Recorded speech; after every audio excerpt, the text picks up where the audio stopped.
Tuwing Semana Santa, isa pong tradisyon ang muling binabalikan ng mga Katoliko. Ito po ang Visita Iglesia, isang pagsasama ng pananampalataya kung saan ang mga deboto ay bumibisita sa 7 simbahan bilang tanda ng pagninilay sa mga huling araw ni Kristo.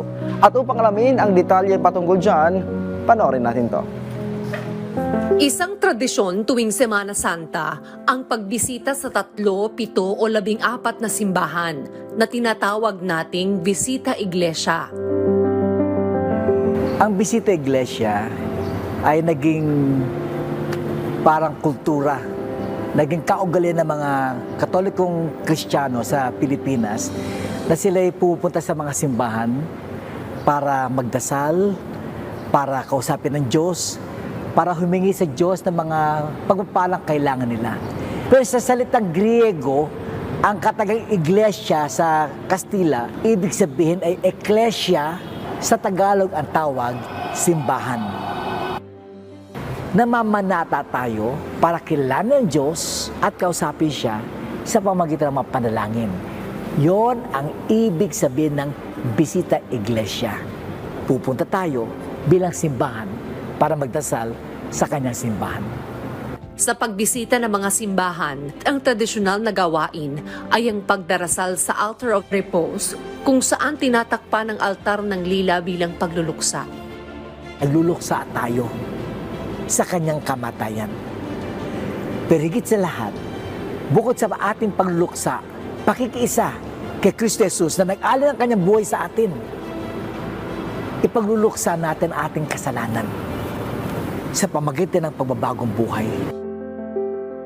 Sa nakalipas na 2 taon ay nagsara ang mga simbahan para sa mga namamanata dahil sa COVID-19. Ngunit ngayon, muli silang nagbubukas para sa Semana Santa para tayo'y muling makabisita at magdasal ng taimtim. Maraming historical churches ang Pilipinas, tulad na lamang ng Manila Cathedral, na unang naitayo bilang isang munting kubo noong 1571. Ngayon, naging simbolo na ito ng kasaysayan. Isa ring makasaysayang simbahan ang San Agustin Church bilang pinakalumang pinatayong simbahan sa Pilipinas.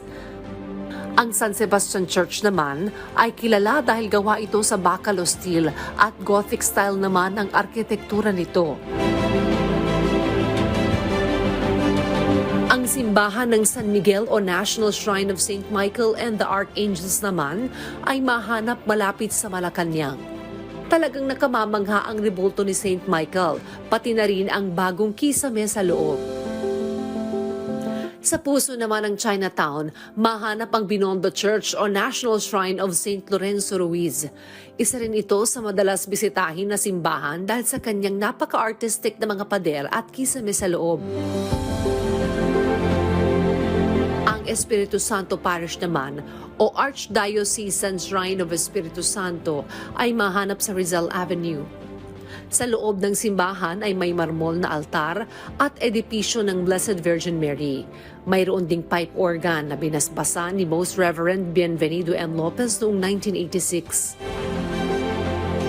At syempre, mayroon ring tinaguriang twin churches sa Sampaloc, Manila, ang Loreto Church at St. Anthony Church.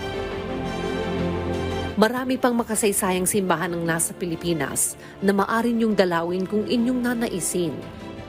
Maraming pwedeng maging motivations ng Visita Iglesia. For some, it could be an outing. For others, it could be bonding.